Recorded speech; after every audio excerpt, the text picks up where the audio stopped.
Lord, आपण आजच्या संदेशाकडे आपण वळू आणि आजच्या संदेशाचा जो विषय आहे तो विषय म्हणजे की नीतिमत्वाने जगणे किंवा खऱ्याने जगणे, पवित्रतेने जगणे, योग्यते जगणे, इंग्लिशमध्ये त्याला रायचसली जगणे हे म्हणतात. आणि हा आपल्या संदेशाचा आजचा विषय आहे की आपण प्रत्येकाने नीतिमत्वाने जगले पाहिजे. आणि याचं कारण हे आहे, कारण स्वर्गातील जो देव आहे तो नीतिमान आहे, तो पवित्र आहे, तो खरा आहे. आणि म्हणून देवाची इच्छा आहे का तुम्ही आणि मी नीतिमत्वाने किंवा खऱ्याने जगलं पाहिजे. आणि ही देवाची इच्छा आहे, कारण देवात पाप नाही आणि देव कधी पाप बघू शकत नाही. आणि देवाची इच्छा आहे का आपल्या प्रत्येकाला देवाने आशीर्वादित करावं. देव लक्षात ठेवा, कधीच आपले आशीर्वाद की नाही मी यांना देत नाही असं नव्हे. ज्याने आपला एकुलता एक पुत्र दिला तो देव म्हणतो की मी याच्यापेक्षाही तुम्हाला मी आशीर्वादित करू शकतो. आणि देवाची इच्छा आहे की आपण या पृथ्वीवर असताना सुद्धा, लक्षात ठेवा तुम्ही, आपण एक मागं शब्द ऐकला होता अबंडंट म्हणजे की असं जीवन जे भरपुरीनं भरलेलं आहे. आणि ते जीवन देव म्हणतो मी तुला देऊ इच्छितो. पण त्यासाठी देवाने आपल्याला काही नियम दिले आहेत का जर तू या गोष्टी आपल्या जीवनात करशील तर मी तुला आशीर्वादित करेल, तर मी तुला तुझ्या गरजा पुरवेल आणि मी लागणाऱ्या सगळ्या गोष्टी तुला पुरवेल. आणि म्हणून देवाने आपल्याला जो नियम दिला आहे, म्हणजे ही अशी गोष्ट आहे, जर तुम्हाला देवाचे आशीर्वाद या जगात असताना शांती आणि तुम्हाला जर देवाची प्रेम जर तुमच्या जीवनात बघायचं असेल तर देव म्हणतो की तुमच्यासाठी काही कंडिशन आहे. आणि ते नियम आपण वाचू तर देवाने इथं 2 नियम दिलेले आहेत. या जगात मी तुम्हाला सांगतो, आज चर्चेसमध्ये किंवा खूप साऱ्या गोष्टीत लोकांना फक्त देवाचे आशीर्वाद पाहिजे. पण ते आशीर्वाद देण्याच्या आधी देव तुम्हाला काय इच्छितो, म्हणजे त्याची कंडिशन, त्याची नियम काय आहे हे कोणालाच काय करायचं, ऐकायचं नाही. आणि देव लक्षात ठेवा, तुमच्या नियमावर माझ्या नियमावर चालत नाही, तर देवाच्या नियमावर आपण चालतो. आणि म्हणून जर तुम्हाला देवाचे आशीर्वाद पाहिजे असेल, देवापासून शाप पाहिजे नसेल, जर देवापासूनचा आनंद पाहिजे असेल, तर देव म्हणतो मत्तय 6:33 मध्ये त्याने 2 अटी लावल्या. तर पहिला म्हणतो, तर पहिल्याने तुम्ही देवाचे राज्य व त्याचे नीतिमत्व मिळवण्याचा प्रयत्न करा. म्हणजे दुसरी अट म्हणजे त्याचबरोबर या सर्व गोष्टी तुम्हास मिळतील. म्हणजे देव काय म्हणतो, पहिल्यांदा म्हणजे सगळ्यात पहिले, याच्या पुढे काहीच नाही. सगळ्यात पहिले या जगात असताना जोपर्यंत तुम्ही आपला श्वास घेत आहात, जोपर्यंत तुम्हाला संधी आहे, सगळ्यात आधी तो काय म्हणतो, देवाचे राज्य.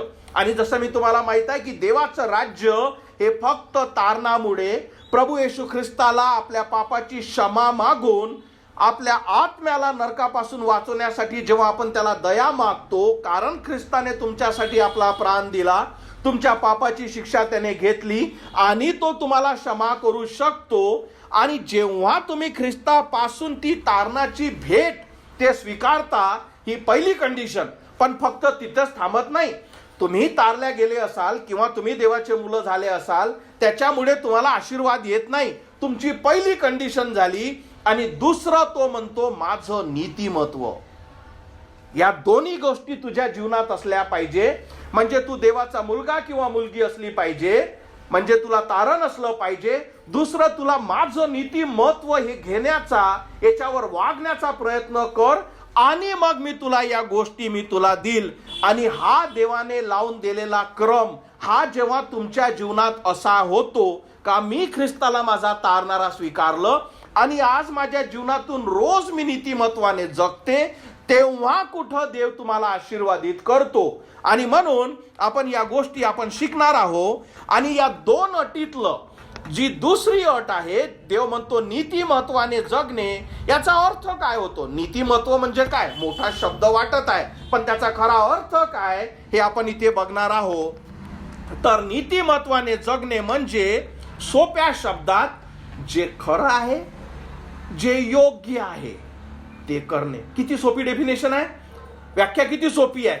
जे खरं आहे, जे योग्य आहे त्याच गोष्टी आपल्या जीवनात करणे. म्हणजे लक्षात ठेवा, आणि खरं काय आहे, योग्य काय आहे कसं समजेल? जर तुम्हाला माइंड आहे, डोकं आहे, तर देवाने तुम्हाला याच गोष्टीसाठी दिलेलं आहे का तुम्हाला स्वतःला समजावं की मी योग्य निर्णय घ्यावा.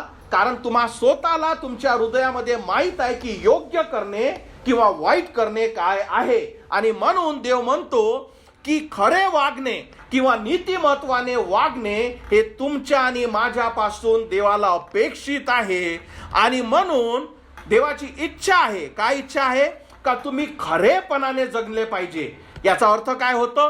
का तुम्ही आणि मी जेव्हा सकाळी उठतो आणि जेव्हा झोपेला जातो, या दिवसातल्या ज्याही कृती, या दिवसातले जेही निर्णय, देव म्हणतो की तुम्ही खऱ्यावर वागून नीतिमत्वाने केले पाहिजे. आणि तुमच्या प्रत्येक गोष्टीत सत्य असलं पाहिजे, खोटारडेपणा नसला पाहिजे. ही देवाची सगळ्यात मोठी इच्छा आहे. कारण देवाला खोटं सगळ्यात जास्त काय करतो? देव त्याचा निषेध करतो. आणि म्हणून आपण काही उदाहरणं आपण बघणार आहोत. मी तुम्हाला काही प्रॅक्टिकल उदाहरणं देणार आहोत का नीतिमत्वाने किंवा खऱ्याने जगणे याचा अर्थ म्हणजे तरी काय, आणि माझ्या जीवनात अशा काय काय गोष्टी आहे ज्या मी काढल्या पाहिजे, ज्याच्यामुळे देवाचा आशीर्वादाशिवाय माझ्यावर देवाचा श्राप आहे. देव माझ्यावर आनंदी नाही. आणि या गोष्टी ज्या आपण बोलणार आहोत त्या तुम्ही स्वतःविषयी चेक करा की माझं जीवन असं आहे का. आणि ज्या गोष्टी देव तुम्हाला या संदेश ऐकताना जो दाखवत आहे त्या गोष्टी तुम्हाला बदलण्याच्या गरज आहे. आणि म्हणून यातली पहिली गोष्ट म्हणजे सगळ्यात सोपी, मोठ्या गोष्टी नाही, तर जी सगळ्यात मोठी गोष्ट देवाला न आवडणारी जे आपण करतो, सहज करतो, ते म्हणजे काय? खोटे बोलणे. खोटे बोलणे ही जी गोष्ट आहे हे देवाला सगळ्यात वाईट. म्हणजे तुम्ही सकाळी उठल्यापासून जोही व्यक्ती, तुमचं कुटुंब, तुमचा बॉस, तुमचे जेही लोक ज्यांच्या संग तुम्ही खरं न बोलता जेव्हा खोटं बोलता, आणि ही जी गोष्ट आहे देवाला फार न आवडणारी, राग येणारी ही गोष्ट आहे. आणि म्हणून देवाची इच्छा आहे की तुम्ही सदैव सत्य बोला. देवाची इच्छा आहे का तुम्ही सदैव खरं बोला. देवाची इच्छा आहे का तुम्ही कधीही लपू नका. देवाची इच्छा आहे की तुम्ही कुठल्याही गोष्टीचा फायदा घेण्यासाठी आपल्या शब्दांची फेरफार करू नका, यासाठी का तुम्हाला थोडासा फायदा भेटावा. देवाची इच्छा आहे का तुमच्या मुखातून हे जी जीभ देवाने दिलेली आहे ते फक्त आणि फक्त खऱ्या बोलण्यासाठी वापरावी. देवाची इच्छा आहे का तुमचं हृदय हे खरं असलं पाहिजे, ज्याद्वारे का तुमचं जे कॉन्शियस म्हणजे जो तुमचा नैतिक आवाज आहे. तुम्हा प्रत्येकाला जेव्हा आपण खोटे बोलतो आपल्याला माहित राहतं की माझ्या हृदयात की मी खोटी बोलत आहे, मी लबाडी करत आहे. देव म्हणतो की तुमचा हा जो आत्मिक आवाज आहे त्याने तुम्हाला गवाही दिली पाहिजे का मी खऱ्यावर उभा आहे. देवाची इच्छा आहे का जे तुमचा चेहरा, जे तुमचं हृदय दर्शविते, तुमचा चेहरा दाखविते का तुम्ही खोटे बोलत आहात की लबाड करत आहात. देवाची इच्छा आहे का या गोष्टी तुम्ही थांबवल्या पाहिजे. तुमच्या मुखातून प्रत्येक शब्द निघणारा हा खरा असला पाहिजे, कारण देव खरा आहे. देवाची इच्छा आहे का तुमची हे जीभ जर तुम्ही योग्य वापरली नाही तर ती तुम्हाला नरकाकडे घेऊन जाईल. ही एवढी छोटीसा अवयव जो तुमच्या जवळ आहे तो तुम्हाला नरकाचा भागीदार करू शकतो जेव्हा तुम्ही खोटे बोलता. आणि म्हणून देवाची इच्छा आहे की तुम्ही फक्त आणि फक्त सत्याशिवाय काहीच कधी बोललं नाही पाहिजे. देवाची इच्छा आहे का अरे तुमच्यावर काय तलवार लटकत आहे की बाबा जर मी आता खोटं बोललो तर खतम, मरूनच जाईल मी. देव म्हणतो अशी तुमची परिस्थिती आहे, अशी तुम्ही परिस्थितीवर आहात का तुम्ही वारंवार आपल्या शब्दांची फेराफेरी करता, आपले शब्द बदलता. देव म्हणतो की अरे खऱ्यावर वागा, सत्याने वागा, पलटू नका, लपू नका, सत्य बोला. आणि देवाची हे इच्छा आहे. एक लक्षात ठेवा, जेव्हा आपण खोटं बोलतो पहिले तर आपली विश्वसनीयता, आपली योग्यता, आपली जेही टेस्टिमनी, आपली जे साक्ष त्या व्यक्तीवर कधीच कुठला व्यक्तीही विश्वास ठेवत नाही.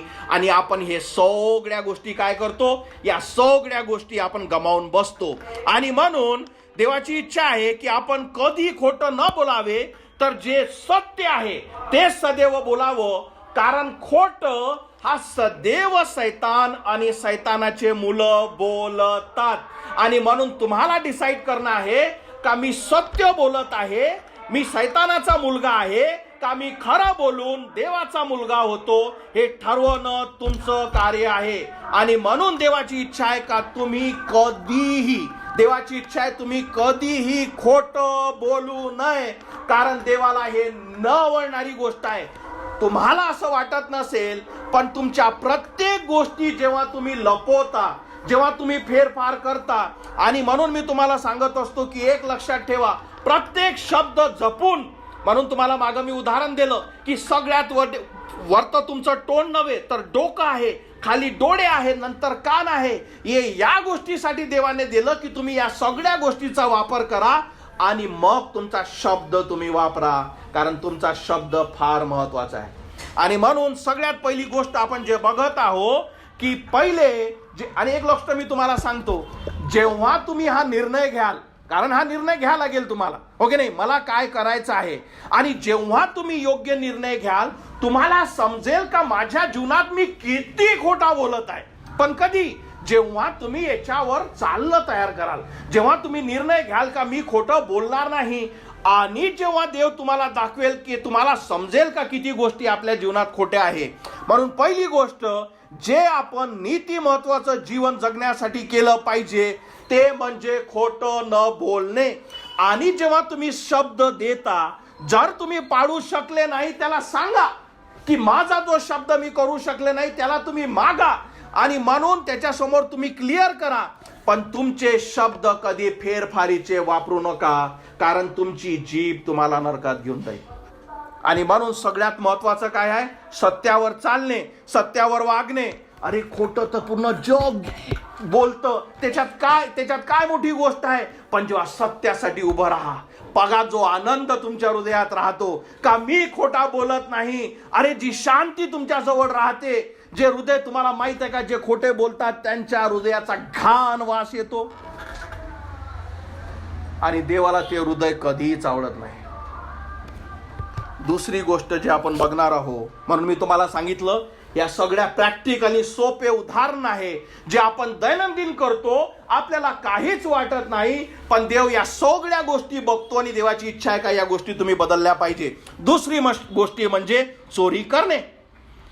तुम्हाला हे लक्षात आलं का, चोरी करणे आणि खोटे बोलणं सोबतच चालतं.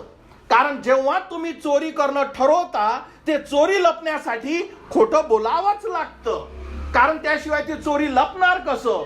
आणि म्हणून चोरी करणे म्हणजे काय, चोरी करणे म्हणजे अशी कुठलीही गोष्ट करणे जे तुमची नाही, पण तुम्ही खोटं बोलून ते घेण्याचा प्रयत्न करत आहात. अशी कुठलीही गोष्ट ज्याच्यासाठी तुमची योग्यता नाही, जे तुमच्यासाठी नाही, पण तरीही आपण ती गोष्ट घेण्याचा प्रयत्न करतो कारण माझा कसा तरी लाभ व्हावा. अशी प्रत्येक गोष्ट जे तुमची नाही पण तुम्ही घेण्याचा प्रयत्न करता, ते देवाच्या नजरेत चोरी आहे. तुमचा प्रत्येक व्यवहार चेक करा की माझ्या व्यवहारामध्ये मी चोरी करत आहे का. मी माझ्या कुठल्याही गोष्टीत अशी कुठली गोष्ट घेत आहे का की ज्याच्यासाठी मी योग्य नाही, पण तरीही मी फायदा उचलत आहे. या गोष्टी जेव्हा तुम्ही करता, देवाचे सगळे आशीर्वाद तुमच्यापासून निघून जातात, कारण तुम्ही चोरीने घेता. मी तुम्हाला एक प्रश्न विचारतो, कधी बघितला का चोर चोरी करणं थांबवलं त्यानं. कधी असा चोर बघितला ज्याने एकदा चोरी केली आणि म्हटलं मला सगळं भेटलं रे भाऊ, आता काहीच नाही. एकदा तुम्ही त्या मार्गावर जाता आणि ज्या चोऱ्या करायला चालू करता, कारण चोरी म्हणजे जसं मी तुम्हाला सांगितलं, चोरी म्हणजे कोणाच्या खिशातून पैसाच काढणे नव्हे. चोरी म्हणजे अशी प्रत्येक गोष्ट जी तुमची नाही ते घेण्याचा जेव्हा तुम्ही प्रयत्न करता, आणि जसा तो फायदा जो तुमचा नाही तुमच्या जवळ येतं, लक्षात ठेवा तुम्हाला आता सदैव त्या गोष्टीची कमी पडेल. कधीच तुमच्या गोष्टी पूर्ण होणार नाही, कधीच तुमच्या ज्या गरजा आहेत त्या कधीच पूर्ण होणार नाही. आणि तुम्हाला सदैव की अजून मला पाहिजे, अजून मला पाहिजे. पण ते जेव्हा तुम्ही विश्वासाने आणि खरेपणाने जे तुमचं आहे तुम्ही घेता, तुम्हाला मी सांगतो परिपूर्ण राहील. तुम्हाला समजेल की माझ्यापाशी गरज नाही. पण जसा तुम्ही तो चोरीचा मार्ग घेता, जसं तुम्ही खोटं बोलून लपून एखादी गोष्ट ते तुम्ही स्वतःकडे ओढण्याचा प्रयत्न करता, आता तुम्ही काय घेतला? देवाच्या आशीर्वाद सोडून काय घेतला? देवाचा शाप. आणि तुम्ही घरी घेता, तुमच्या जवळ आणता, आणि मला एकही मनुष्य कधी लाईफ मध्ये दाखवून द्या तो चोरी करून आनंदित आहे. त्याला अधिक वाटते, अरे एवढ्यानं नाही होत, मला वाटलं एवढ्यानं होऊन जाईल. तो चालू कधीच थांबत नाही. तो व्यक्ती थांबूच शकत नाही. आणि म्हणून सगळ्यात मोठं गोष्ट जे आहे, जे आपण थांबवली पाहिजे का, ते म्हणजे चोरी करणे. प्रत्येक गोष्ट चेक केली पाहिजे. मी तुम्हाला एक गोष्ट सांगतो, माझ्या नोकरीविषयी तुम्हाला मी सांगतो, ठीक आहे. आम्ही जेव्हा अमेरिकेला जातो, माझ्या जॉबविषयी जेव्हा मी अमेरिकेला जात होतो, आणि अमेरिकेला जात असताना आमच्या कंपनी आम्हाला सांगतात की तुम्ही एअरपोर्ट पासून घरापर्यंत जे टॅक्सी तुम्ही वापरल्या त्या टॅक्सीचे तुम्ही बिल द्या. आणि ते बिल आम्ही दिले काय, कंपनी काय करते, त्याला रिएम्बर्समेंट, म्हणजे तुम्ही तुमचे पैसे घ्या. आता हा काय आहे, हे रूढी परंपरा आहे का कोणी तरी तुम्हाला घ्यायला येतो म्हणजे तुम्हाला पैसे लागत नाही, पण तरीही तुम्ही कंपनीला बिल लावता $100, म्हणजे झाले किती, 8-9 हजाराचं बिल. इकून जाण्याचं $10, म्हणजे 20-25 हजाराचं तुम्ही बिल लावता. कंपनी काय करते, बरं अमेरिकेला गेला म्हणजे घरच्यासाठी टॅक्सी घेतलीच असेल, याचा अर्थ याचं बिल खरंच असेल, कंपनी सँक्शन मारून देतं. ज्या दिवशी माझं तारण झालं, ख्रिस्ताने माझा आत्मा वाचवला, ओके नाही, पुन्हा जेव्हा मी आलो, एक प्रवास मला आठवतो मी जो केला, आता माझ्यासाठी रिएम्बर्समेंटचा कंपनी पाठवते का तुझा खर्च काय झाला. आता माझ्याजवळ पुन्हा तीच कंडिशन काय आहे, अरे 15-20 हजार रुपये जे माझे नाही, मी जे वापरले नाही त्याचं बिल लावणं, ओके नाही, ते घेणं की त्याला सोडून देणं. कठीण परिस्थिती आहे, ओके नाही. तिथं निर्णय येतो 15-20 हजार रुपये करू, पण हे आहे की नाही, तुम्हाला मोह येतो. आणि तेव्हा मी रिप्लाय केला, माझा कुठलाच खर्च नाही. का? कारण तो झालाच नाही. समजलं मी तुम्हाला हे उदाहरण कशासाठी सांगत आहे. आणि मी तुम्हाला सांगू, मी भिकारी नाही. कधीच मी असं बघितलं नाही, अरे काय निर्णय घेतला, काय परिस्थिती आली, आज तो पैसाच नाही. कधीच नाही. जेव्हा तुम्ही सत्यावर वागता. आणि मी तुम्हाला सांगू, जर ते मी केलं असतं, त्यानंतर काय झालं असतं, पुन्हा अरे लेकिन पैसे पाहिजे, हे तर पाहिजेच, हे तर देवाला समजतच असेल ना.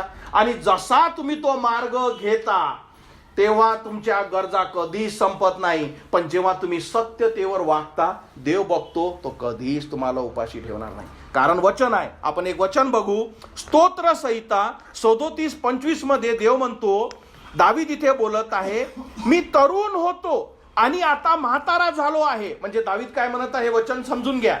तो म्हणत आहे की माझं पूर्ण आयुष्य मी बघितलं तरी नीतिमान टाकलेला किंवा त्याच्या मुलास भाकरी मागताना मी कधीच पाहिले नाही. काय म्हणत आहे का, जो नीतिमत्वावर चालतो तो स्वतः व्यक्ती कधी भीक मागताना, फक्त एवढंच नाही तर त्याचे मुला सुद्धा कधी भीक मागताना मी कधीच बघितले नाही. आशीर्वाद बघा डबल आहे, ओके नाही. माझा मुलगा का भीक मागणार नाही मी तुम्हाला सांगू, कारण देवाचे आशीर्वाद म्हणतो.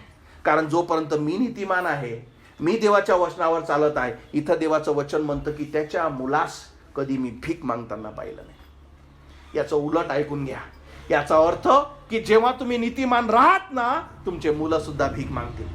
समजलं? कारण तुम्ही एक तर आशीर्वाद घ्या का देवाचा शाप घ्या. आणि हे किती सुंदर वचन आहे. आणि मी तुम्हाला सांगतो, माझ्या जीवनात मी कधीच, जेव्हा मी सत्याचा निर्णय घेतला, आजपर्यंत मी कधी एकहीदा असं बघितलं नाही की मला मागायची गरज पडली पाहिजे. देव म्हणतो तुम्ही देणारे राहाल. आणि हेच देवाची तुमच्या आणि माझ्यापासून अपेक्षा आहे का तुम्ही सुद्धा देणारे असले पाहिजे. तुम्हीही गरजूंना मदत करणारी असले पाहिजे. कधी? त्याच्यासाठी कंडिशन आहे, तुम्ही नीतिमान जगा आणि देव तुम्हाला आशीर्वादित करतो. म्हणून काय महत्वाचे आहे की चोरी करणे अशी कुठलीही गोष्ट जी तुमची नाही, जेव्हा तुम्ही घेता त्याला थांबवणे. तुमचा व्यवसाय, तुमची नोकरी, तुमचा व्यवहार, अशा सगळ्या गोष्टीतून तुम्ही चेक करणे मी काय करत आहो. आणि मी तुम्हाला एक गोष्ट सांगतो, जसे तुम्ही हा निर्णय घ्याल ना की मी बघते बरं मी काय काय करत आहे, तुम्हाला एवढ्या गोष्टी दिसणं चालू होईल. आणि तुम्ही म्हणाल बापरे, हे तर आजपर्यंत भरला आहे. फरक काय माहिती आहे का? तुम्ही बघत ना, तुम्ही आत बघत ना की काय काय वाईट आहे. पण जसे तुम्ही बघणं चालू कराल तुम्हाला इतक्या वाईट गोष्टी दिसतील, देव सगळ्या गोष्टी दाखवेल आणि तो तुम्हाला मदत करेल. मी तुम्हाला आणखी एक उदाहरण देतो. अमेरिकेचं जे वॉलमार्ट आहे, मी महिन्यातून एकदा त्याला ग्रोसरी आणायला जात होतो. आणि जसं तिथं काय करतो, सगळं आपण सामान घेतो आपल्या डीमार्टमध्ये जसं आपण जातो. विचार करा, डीमार्टचंच उदाहरण घ्या. तुम्ही समजून घ्या 20-25 हजाराचं तिथून सामान घेतलं, तुम्ही त्या कार्टमध्ये टाकलं. आता ते सगळ्यांचं बिल झालं. त्यानंतर माझ्या लक्षात आलं, जसं मी बाहेर आलो, काय एक 50 रुपयाची एक छोटीसं जे खेळणं आहे त्याचा बिल झाला नाही. हे मी जाणून बुजून केलं नाही. फक्त हेच आहे का ते तिच्याही लक्षात आलं नाही, ते माझ्याही लक्षात आलं नाही. आता मी गाडीजवळ आहे, 20 हजाराचं सामान आहे, त्याच्यासमोर फक्त एक 50-60 रुपयाची अशी गोष्ट आहे, ओके नाही, जी आता काय व्हॅल्यू आहे त्या गोष्टीची कोणी विचारणार नाही, कोणीच नाही. प्लस स्वतःलाही समजू शकतो ना, 20 हजाराच्या पुढे हे काय 50 रुपये, कोणी काही म्हणणार आहे का? तसं मी तर गलती केलीच नाही, मला तर कधी माहीतच नव्हतं. हे तर त्या थैलीच्या मागं आली. खरेपणा काय माहित आहे? पलटणे, काउंटरवर जाणे, मॅडम हे बिल झालं नाही. ती समोरची काय करते, कशी करते, काय म्हणते फरक पडत नाही. ते 50 रुपये परत देऊन येणे, हे खूप महत्वाचं आहे. याला म्हणतात नीतिमत्वाने खऱ्याने जगणे, चोरी न करणे. जेव्हा तुम्ही काउंटरवर जाता, आपल्या इथं खूप सवय आहे, ओके नाही, मी बघतो हे गरीब लोक भाजीपाला विकायला जातात, ओके नाही, फळं ठेवतात.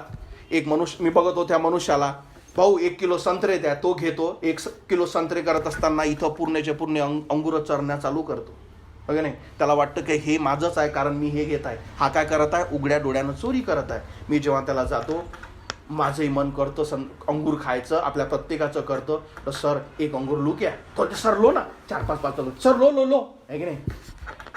योग्य जे आहे ते करा, जे खरं आहे ते करा. आपल्या इथं जजिरा हॉटेल आहे, मी जेव्हा पायी तेव्हा जातो, तिथं असा कोळसा ठेवला आहे, बाहेर फेकलेला आहे, ओके नाही. मला असं वाटलं की बनवताना ह्या कोळशाचा उपयोग जेव्हा मी जेवण किंवा स्वयंपाक बनवतो त्याच्या वापराचा होईल. सहज आहे का तिथला कोळसा उचलून निघून जाणे. तिथं जो चपरासी होता रात्रीचा, सर थोडासा कोयला चाहिए, लू क्या? अरे लो ना सर, आहे की नाही. सत्यावर जगा, योग्य आहे ते करा. तुमचं नाही ते विचारून घ्या, नाही म्हणत असेल तर सोडून द्या. नीतिमत्वाने जगा, कधीच कमी पडणार नाही ते सदैव भीक मागा. पुढच्या गोष्टी आपण बघू.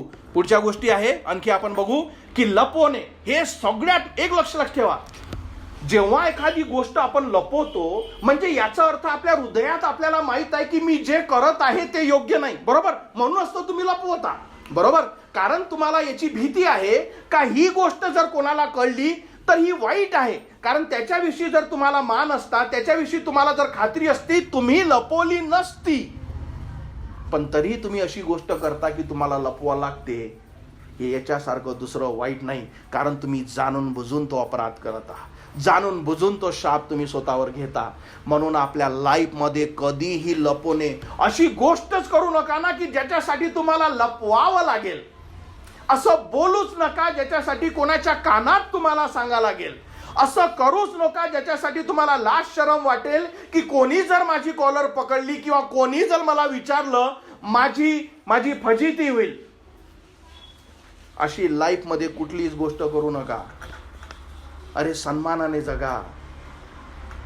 काय फरक आहे जे वाईट लोक ज्या सगळ्या गोष्टी करतात, फक्त एवढंच की आपल्यापाशी चांगले घर, चांगले कपडे, चांगल्या गोष्टी आहे, पण आतून आपण सगळे तसेच आहोत आणि आपण म्हणतो की आम्ही देवाला मानणारे आहोत.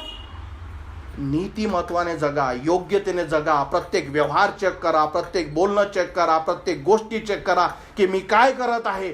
छोटंसं जीवन आहे, एकच जीवन आहे आणि प्रत्येक गोष्टीचा न्याय आहे. तुम्हाला माहिती आहे का, हे यासाठीच नाही आहे. पुढे आपण बोलू का मला आशीर्वाद भेटले पाहिजे. तुम्ही जे देवाविरुद्ध करता, कारण जीवन हे देवाने तुम्हाला दिलेलं आहे, या जीवनात तुम्ही जे बरे वाईट करता त्या सगळ्या गोष्टीची परतफेड आहे. आपल्याला फक्त असं वाटतं की घेतलं जमलं. अरे देव फक्त तुम्हालाच नाही, तुमच्या आतून बघतो की काय चालू आहे. आतून सरळ नजर आहे. आपल्याला असं वाटते कोणीच पाहिलं नाही, निघून गेली मी याच्यातून, निघून गेलं, जमलं. आठवतो आदाम पहिला पाप केल्यानंतर त्याला वाटलं नाही, देवासमोर तो नग्न होता.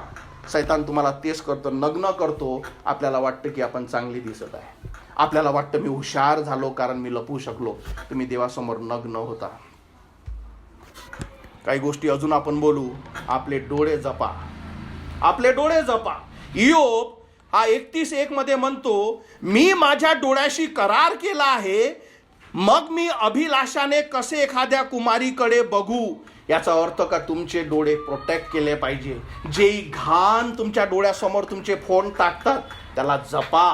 पहिले चेक करा की काय तुम्ही बघत आहात. मी असं तर काही बघत नाही. मी तुम्हाला सांगतो, हा एवढासा फोन हा नरकाचा दार तुमच्यासाठी बनवू शकतो. हा एवढासा फोन हे दार तुमच्यासाठी असतं जर तुमचे डोळे तुम्ही ऑपरेट केले नाही, तुमचे डोळे तुम्ही चेक केले नाही. कारण या जगात अशा स्त्रिया आणि असे माणसं आहेत ज्यांनी आपले आत्मे सैतानाला विकले आहेत आणि त्यांचा करार सैतानासोबत आहे का ते आपले शरीर दाखवून तुम्हालाही ते ओढतील. म्हणून गरज आहे की तुमचे डोळे तुम्ही जपा की तुम्ही काय बघत आहात, काय शिकत आहात, काय त्या एवढ्याशा स्क्रीनमध्ये तुम्ही बघत आहात. कारण तो जर फोन तुम्ही योग्यरित्या वापरला नाही, तो नरकाचं दार आहे. तुम्हाला आज मजा येत असेल पण त्यातून नंतर पुढे चालून ज्या अग्नीमध्ये तो टाकल्या जाईल तुम्हाला, त्याच्यासारखी सजा दुसरी कुठली राहील. तुम्ही जर पुरुष असाल तर आपल्या बायको संग विश्वासू असा. तुम्ही जर स्त्री असाल तर आपल्या नवऱ्या संग विश्वासू असा. कारण त्याच्यापेक्षा दुसरा कुठलंही रिलेशन, त्याच्यापेक्षा अशी कुठलीही गोष्ट जेव्हा तुम्ही लपून करत आहात, तुम्ही अक्षरशः देवाविरुद्ध पाप करत आहात आणि देव तुम्हाला त्या गोष्टीविषयी शिक्षा करेल. हा जेव्हा तुम्ही मार्ग घेता, हा जेव्हा चुकीचा मार्ग जेव्हा तुम्ही घेता, म्हणून पुरुष तुझ्यासाठी देवाने बायको दिलेली आहे की त्याच्यावर तू प्रेम करावं.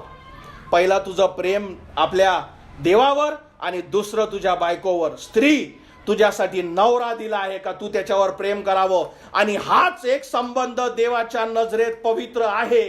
याच्याशिवाय तुम्ही कुठल्याही बाईसोबत, जर तुम्ही पुरुष आहात तर कुठल्याही बाई संग, जर तुम्ही बाई या कुठल्याही पुरुषासंग जर तुम्हाला लपून बोलावं लागतं, लपून करावं लागतं, तुम्ही अशा आगीला हात लावता जे तुमचा आत्मा, त्याचा आत्मा, अनंताचं जीवन सगळं अग्नी टाकून देईल. आज काही वाटत नाही पण लक्षात ठेवा, जी आगीला, असा कुठलाच व्यक्ती नाही ज्याने आगीला हात लावला आणि तो जळला नाही. असा कुठलाच व्यक्ती नाही. तुम्ही आगीत हात टाकता, तो खतम करणारच. तुमचंही कुटुंब खतम करेल, तुम्हालाही खतम करेल, पूर्ण सगळ्या गोष्टी खतम करून टाकेल. जपा स्वतःला, आपले डोळे जपा. अनैतिकपणा, वाईटपणा, व्यभिचारीपणा याच्यात तुम्ही जगत असाल, याच्यासारखी दुसरी कुठलीच गोष्ट नाही. तुम्हाला खतम करून टाकेल. म्हणून असं कुठलीच गोष्ट ज्यासाठी तुम्हाला स्वतःला लपवावं लागेल, अशी कुठलीच गोष्ट ज्याच्यासाठी तुम्हाला बोलताना शरम वाटत असेल, अशी कुठलीच गोष्ट जे तुम्हाला वाईटाकडे घेऊन जात असेल, या सगळ्या गोष्टी ज्या बेसिक आपण बोलत आहोत, हे तुमची सुख, शांती, आनंद, परिवार, कुटुंब सगळं घेऊन जातं.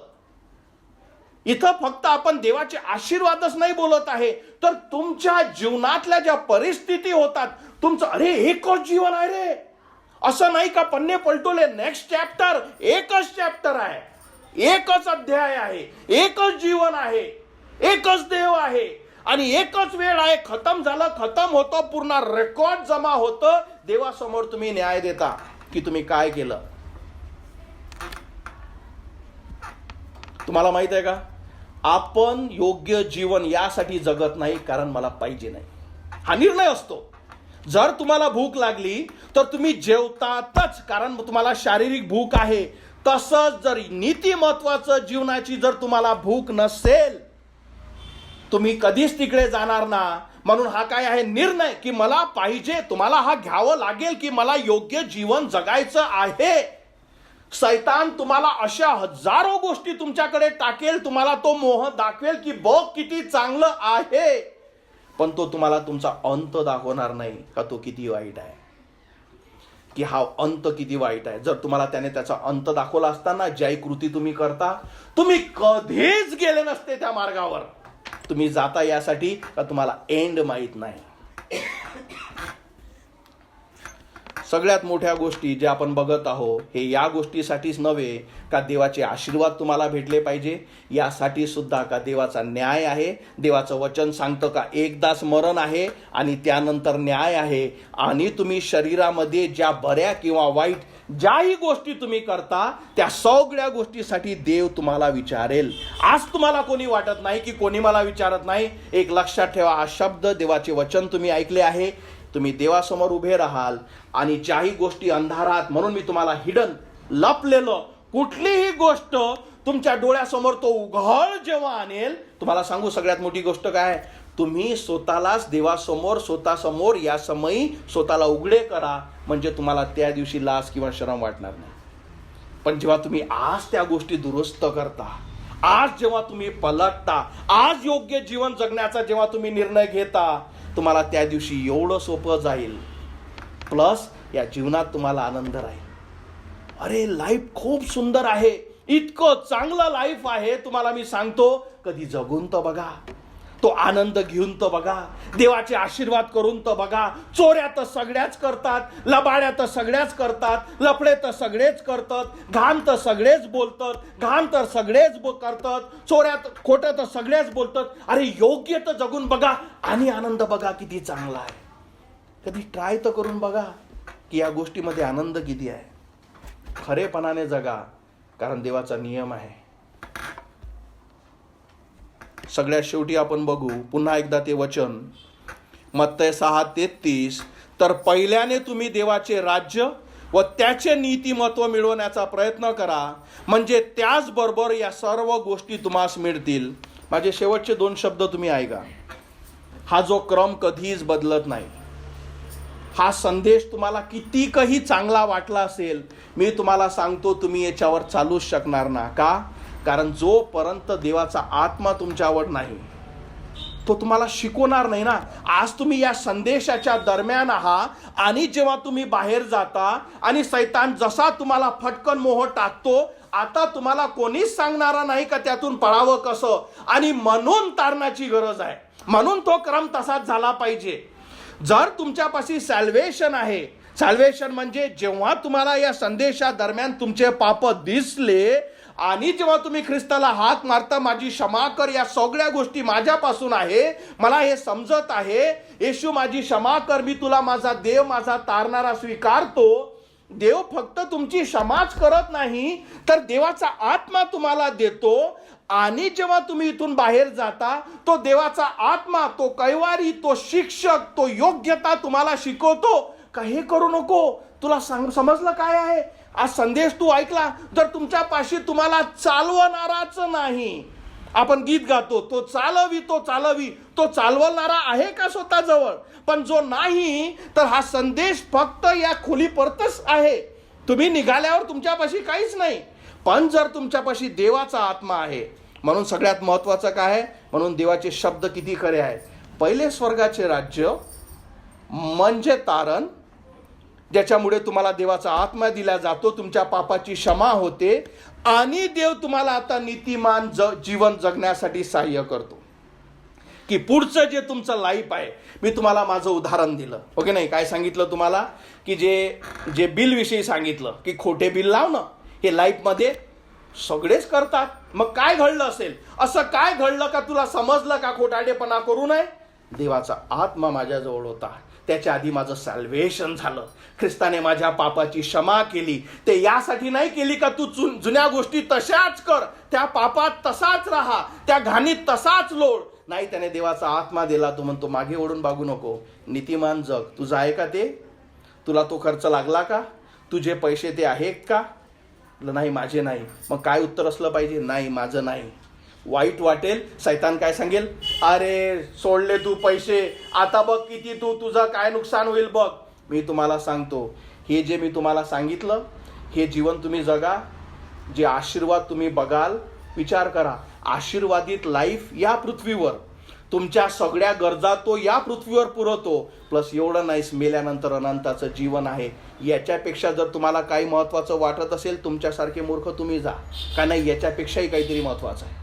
काय बोललो मी, पवित्र आशीर्वादित जीवन इथं, हृदयामध्ये शांती, देवाचे आशीर्वाद, सगळ्या गोष्टी तो पुरवतो.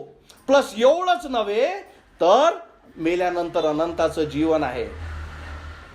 या सगळ्या गोष्टी मिळतात जेव्हा तुम्ही ख्रिस्ताला हाक मारता, येशू माझी क्षमा कर, माझा आत्मा वाचव. जो स्वर्गातील देव आहे त्याला तुम्ही मानता की हा देवाचा पुत्र आहे, हा माझ्या पापाची क्षमा करू शकतो. आजच्या मी ज्या गोष्टी बघितल्या, हो की नाही, तुमच्या वचनाद्वारे तुम्ही ऐकल्या, आजच्या वचनाद्वारे लबाडी करू नको, चोरी करू नको. मी फक्त तुम्हाला सांगू, हा इतका मोठा पहाड आहे, माउंटन एव्हरेस्ट एवढा आपल्या पापाचा, त्याच्यावरच्या टोकाविषयीच फक्त मी बोललो. का फक्त एवढं तर बघा, कारण तुम्ही जर तेवढं बघितलं तुम्हाला पूर्ण दिसेल का काय आहे. आणि मग तुम्हाला समजेल का मला तारण्याची, माझ्या पापाची क्षमा होण्याची मला काय गरज आहे. आपल्याला काय वाटतं, थोडंच तर आहे माझं, थोडीच तर करते, तेवढंच तर मी करत. एकदा बघा आणि मग दिसेल किती वाईट आहे. आणि मग तुम्हाला समजेल का तुमच्या पापाची क्षमा होणे काय गरज आहे. मग तुम्हाला समजेल का प्रभू येशू ख्रिस्ताचं पवित्र रक्ताची तुम्हाला काय गरज आहे. आणि तेव्हा जेव्हा तुम्ही त्याला हाक मारता, येशू माझी क्षमा कर, माझा आत्मा वाचो, काय होतं, स्वर्गाचे राज्य. आणि तो देवाचा आत्मा तुम्हाला देतो जो तुम्हाला नीतिमान जीवन जगण्यास मदत करतो. पहिल्यांदा स्वर्गाचे राज्य, नंतर देवाचा नीतिमत्व, आणि तुला लागणाऱ्या सगळ्या गोष्टी पुरेल. माझ्या लाईफमध्ये मी कधीच बघितलं नाही का मला एकदाही असं वाटलं की माझा देव मला पुरू शकत नाही. त्याने सदैव तुम्ही फक्त मला बघता, हो की नाही, आशीर्वाद बघता, पण त्या आशीर्वादामागे काय आहे त्याचं रहस्य म्हणजे हे वचन आहे.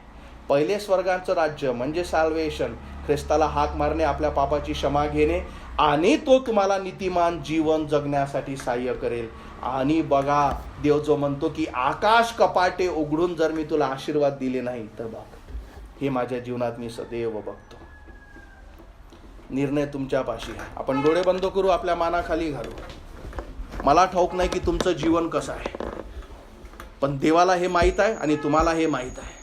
या सगळ्या गोष्टी ज्या देवाच्या वचनातून आपण बघितल्या आहोत, आणि जर तुम्हाला तुमची आपली पापस्थिती दिसत असेल, फरक पडत नाही का तुमचा बाप्तिस्मा झाला आहे, तुम्ही स्वतःला काय समजता, तुम्ही चर्चमध्ये आहात, ख्रिस्ती कुटुंबात आहात, काहीच फरक पडत नाही.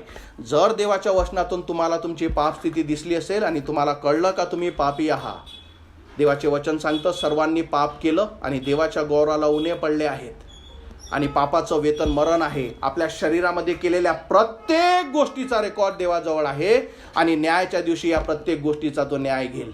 आणि नंतर दुसरं मरण आणि नरक आहे. या गोष्टी अशाच लिहून ठेवल्या आहे आणि अशाच होणार आहे. पण एक सगळ्यात मोठी सुंदर गोष्ट माहीत आहे का, देवाने आपला पुत्र प्रभू येशू ख्रिस्त तुमच्यासाठी पाठवला. त्याला तुमचे पाप माहीत आहे, तुमचं वाईट माहीत आहे, ते तुम्ही काय करत आहे त्याला माहीत आहे, पण तरी तो तुमच्यावर प्रेम करतो. आणि तुम्ही या शरीरामध्ये जे पाप करता त्या सगळ्या पापाची शिक्षा देवाच्या पुत्राने क्रूसावर घेतली. तो तुमच्यासाठी मारण्यात आला, गाळण्यात आला, तिसऱ्या दिवशी मरणातून उठला, आणि तो म्हणतो की तू ये, तो म्हणतो तू मला हाक मार, मी तुझ्या पापाची क्षमा करू शकतो, मी तुला नवीन जीवन देऊ शकतो, मी तुला पापाच्या जाळ्यातून काढू शकतो. पण निर्णय तुमचा आहे की मला ते पाप आवडतात, मला तो नरक आवडतो, मला ती घाण आवडतं, की मी योग्य आणि पवित्र जीवन जगण्यासाठी देवाला सहाय्य मागतो. जसे तुम्ही पलटता तर येशू माझी क्षमा करती, पापी मी आहे. ओय परमेश्वरा, माझा आत्मा वाचव, माझ्या पापाची क्षमा कर परमेश्वरा, मला नरकात टाकू नको माझ्या राजा, या नरकाच्या जाळ्यातून, पापाच्या जाळ्यातून मला वाचव. आणि जशी देवाच्या पुत्राला हाक मारता, कारण त्याने तुमच्या पापाची, हे जे पाप जे देवाच्या वचनातून तुम्हाला आज दिसले आहे, हे सगळे त्याने क्रूसावर याची शिक्षा घेतली का यासाठी का तुम्हाला क्षमा मिळावी. पण तो तुम्हाला क्षमा तोपर्यंत करू शकत नाही जोपर्यंत तुम्ही पलटत ना, आपल्या पापापासून पश्चाताप करत ना, देवाला भीक मागत ना की येशू माझी क्षमा कर. कारण वचन सांगतो जोही विश्वासाने हाक मारेल तो वाचवला जाईल. ख्रिस्त कशासाठी तुम्हाला पाहिजे? तुमचा आत्मा याच आपण जे पाप ऐकले याच्यामुळे आपण नरकात टाकल्या जाऊ, पण देवाचा पुत्र तुम्हाला वाचू शकतो. एकदाच मरण आहे आणि नंतर न्याय आहे. त्या न्यायापासून वाचवण्यासाठी तुमचे सगळे पाप तो क्षमा करू शकतो. तो म्हणतो की जसा तू मला हाक मारतो, तो तुला सगळ्या पापाची क्षमा करतो, तुझे सगळे पाप तो विसरतो आणि नवीन जीवन तू देतो. नीती महत्वाचं जीवन जगण्यास तुम्हाला सहाय्य करतो. गरज आहे की तुम्हाला पाहिजे का नाही, निर्णय तुमचा आहे. देव म्हणतो स्वर्ग आणि नरक तुझ्या समोर आहे. जीवन आणि मृत्यू तुझ्या समोर आहे. नीतिमत्व आणि खोटेपणा तुझ्या जवळ आहे. पवित्रता आणि पाप तुझ्या जवळ आहे. तुम्ही काय निवडता? जेही तुम्ही निवडता तुम्हाला तेच भेटेल. तुमच्या निर्णयाच्या पलीकडे देव जाणार नाही. जेव्हा तुम्ही ख्रिस्ताला हाक मारता, माझी क्षमा कर, माझा आत्मा वाचव, तो तुम्हाला तारण देईल. पण हा संदेश ऐकून जेव्हा तुम्ही चालले जाता, जे तुम्ही निवडलं ते तुम्हाला मिळेल. पण तुम्ही योग्य ते निवडा, कारण देव तुमच्यावर प्रेम करतो आणि त्याची इच्छा आहे का तुम्ही नीतिमत्वाने जगले पाहिजे. कारण तो खरा आहे, कारण तो पवित्र आहे, कारण तो नीतिमान आहे. आणि त्याची इच्छा तुमच्या जीवनात झाली पाहिजे आणि मग तो तुम्हाला आशीर्वादित करेल. हालेलुया. धन्यवाद मानतो येशू, गौरवितो परमेश्वरा. होय प्रभू परमेश्वरा, या समय प्रार्थना करतो, आमचे दगडी हृदय तू मोड माझ्या पवित्र देवा. होय प्रभू, आम्ही आमचे हृदय इतके कठोर करून ठेवले आहे परमेश्वरा, की होय प्रभू, कितीकही प्रभू तुझ्या वचनाचा आणि सत्याचा परमेश्वरा, कितीकही प्रभू परमेश्वरा सांगितल्यावरही खूप अनेक हृदय अजून कठोर होतात. पण प्रभू, तुझ्या प्रभू कृपेसाठी प्रार्थना करतो. होय प्रभू, तूच ते हृदय परमेश्वरा मोडू शकतो. तुझी इच्छा आहे कुठल्याच आत्म्याचा नाश होऊ नये. तुझी इच्छा आहे परमेश्वरा प्रत्येकाने नम्र व्हावे, प्रत्येकाने परमेश्वरा होय प्रभू आपल्या आत्म्यासाठी तुला हाक मारावी. तुझे वचन सांगतं की मी खऱ्यांसाठी नव्हे, कारण खरा एकही नाही माझ्या राजा, मी नाही, कोणीच नाही माझ्या राजा. होय प्रभू, तुझे वचन सांगतं मी खऱ्यांसाठी नव्हे, तर जे पापी आहे त्यांना तारावयास आलो आहो. या समय इथे जुळलेल्या प्रत्येकाला तुझ्या हाती सोपवितो माझ्या पवित्र देवा. होय प्रभू, तुझी ही इच्छा आहे परमेश्वरा. हा सल्ला नव्हे का पहिल्यांदा स्वर्गाचे राज्य आणि नीती, देवाचा नीतिमत्व मिळवण्याचा प्रयत्न कर. प्रार्थना करतो, रायचस लिव्हिंग, खरे जगणे. होय परमेश्वरा, एक नीतिमानाने जगणे प्रभू, एक सन्मानाने जगणे, हे देवाला आवडणारं जीवन जगणे. होय प्रभू, इथे बसलेल्या प्रत्येकाला, ऐकणाऱ्या प्रत्येकाला तुझं शिकव. तुझे वचन, तुझं सत्य त्यांना समजण्यासाठी, योग्य निर्णय घेण्यासाठी प्रभू त्यांना सहाय्य कर. कारण एकच जीवन आहे, एकच लाईफ आहे, एकदाच मरण आहे आणि नंतर न्याय आहे. प्रार्थना करतो, धन्यवाद मानतो परमेश्वर आजच्या वचनासाठी. आणि ही प्रार्थना प्रभू येशू माझा तारणारा याच्या जिवंत नावात मागतो, म्हणून तू ऐक माझ्या Yeshu. Amen. Praise the Lord.